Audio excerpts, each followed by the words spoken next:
करोगी। हाँ, बच्चों, नियोजित विकास की राजनीति के अंतर्गत जो है अब हम आगे पढ़ेंगे मुख्य परिणाम।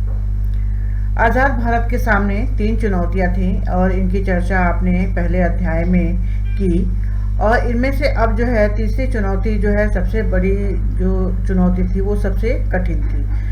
नियोजित विकास की शुरुआत जो है कोशिशों से की गई थी। मतलब हमारे पास कुछ था नहीं उस समय देश में, लेकिन फिर भी एक कोशिश की गई और उसी से शुरुआत की गई।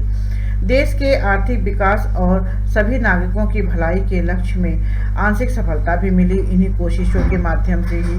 और शुरुआती दौर में ही इस मोड़ में बड़े कदम उठा पाने में सक्षम भारत सरकार नहीं थी, क्योंकि उस समय राजनीतिक दृष्टि से बड़ी समस्याएं थीं, बहुत सारी समस्याएं थीं।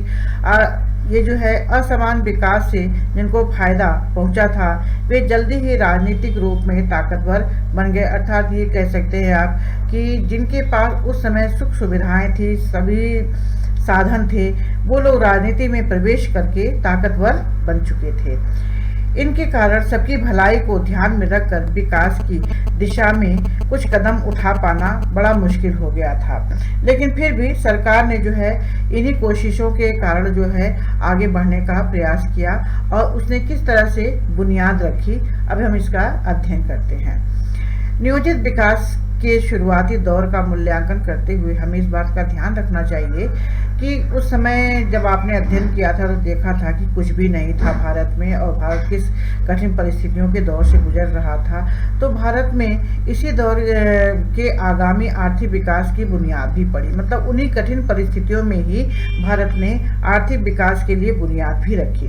भारत के इतिहास में सबसे बड़ी विकास जो थी वो परियोजनाएं थी। अब वो भी उसी अवधि में शुरू की गई, अर्थात प्रथम पंचवर्षीय योजना में ही शुरू की गई। इसमें सिंचाई और बिजली उत्पादन के लिए कुछ काम भी किया गया। और यही नहीं, भाखड़ा नंगल, हीराकुंड जैसी विशाल परियोजनाएं भी इसी में शामिल थी। और ये देखा गया कि सार्वजनिक क्षेत्र के कुछ भारी उद्योगों जैसे इस्पात संयंत्र, इस्पात का नाम लिया तो आपको ध्यान होगा कि इसी पाठ के प्रारंभ में आपने देखा कि उड़ीसा में जो है लौह अयस्क के विशाल भंडार थे और उसी इस्पात संयंत्र को किस तरह से सरकार ने काम किया।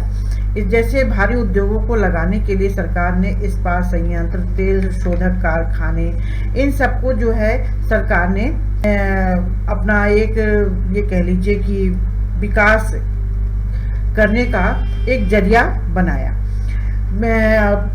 और इसे ये कह लीजिए कि आप कारखाने लगाने का काम जो है इन्हीं सब चीज़ों से किया गया। तो कारखाने, विनिर्माता इकाइयाँ, रक्षा उत्पादन, ये सब इसी तीसरी अवधि में ही आकर के या तीसरी पंचवर्षीय योजना में ही आकर के शुरू किए थे। इसी दौर में परिवहन और संचार के आधारभूत ढांचे में भी सफलता मिली। बाद के समय में कुछ विशाल योजनाओं की खूब आलोचना भी की गई, क्योंकि विशाल योजनाएं जो थी वो समय पर पूरी नहीं हो पाई थी। बाद में ये देखा गया कि आर्थिक समृद्धि जो थी इस बुनियाद के बगैर संभव नहीं हो पाती। मतलब जो विशाल परियोजनाएं सरकार ने शुरू की थी वो समय पर पूरी न हो पाने के कारण हमारी बुनियाद जो थी इसमें कुछ कमियां उत्पन्न हो गई। फिर सरकार ने और भी आगे कुछ काम किया, भूमि सुधार का। तो जहाँ तक कृषि का सवाल है, इस अवधि में भूमि सुधार के गंभीर प्रयास भी किए गए। इनमें सबसे महत्वपूर्ण और सफलतापूर्वक प्रयास जमींदारी प्रथा को समाप्त करने की थी। आपने पहले देखा होगा, सुना होगा कि प्राचीन काल के लोग या पहले के लोग जो है ज़्यादा गरीबी के कारण वो क्या करते थे, अपने ही खेतों को अपनी जगह के जमींदारों को दे देते थे, उनके पास गिरवी रख देते थे और अपने ही खेतों पे क्या करते थे, खुद मजदूर की तरह काम करते थे। ये सब कब चलता था? अंग्रेजी शासन के समय में चल रहा था ये सब। और यह प्रथा ज़्यादातर अंग्रेजी शासन के ज़माने में ही चल रही थी।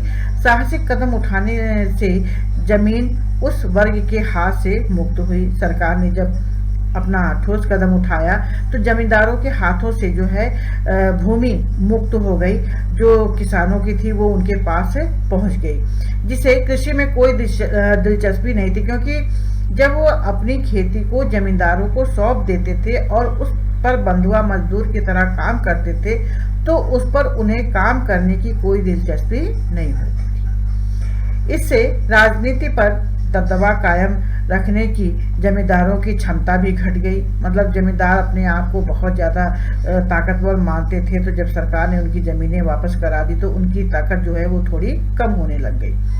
जमीन के टुकड़े छोटे छोटे टुकड़े एक साथ करने का प्रयास सरकार ने किया, ताकि खेती का काम सुविधाजनक हो सके। क्योंकि छोटी छोटी भूमि पर किसी का काम आसानी से नहीं होता है, इसलिए सरकार ने क्या किया, छोटी छोटी भूमि को एक साथ मिला करके खेती का काम करने के लिए कहा।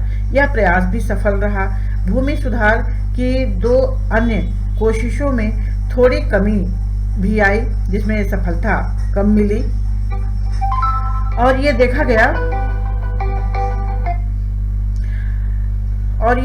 गया कि किस तरह से जो है सरकार ने फिर उसके बाद से नए कानून बनाए, और नए कानूनों के बाद से जो है भूमि सुधार का काम किया। उन्होंने अधिकतम भूमि सरकार ने अपने पास रखी, लेकिन उनके पास ज़्यादा जमीन नहीं थी।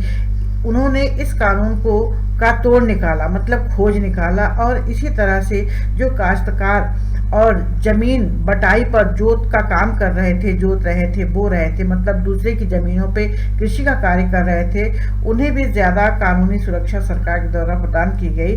लेकिन इस कानून पर शायद ही कहीं अमल हुआ हो। और देखा गया कि इसी तरह से सरकार के द्वारा नए नए खोज निकाले गए, नए नए कार्य किए गए कि किस तरह से किसानों को ज़्यादा से ज़्यादा फायदा पहुंचाने का प्रयास किया जाए।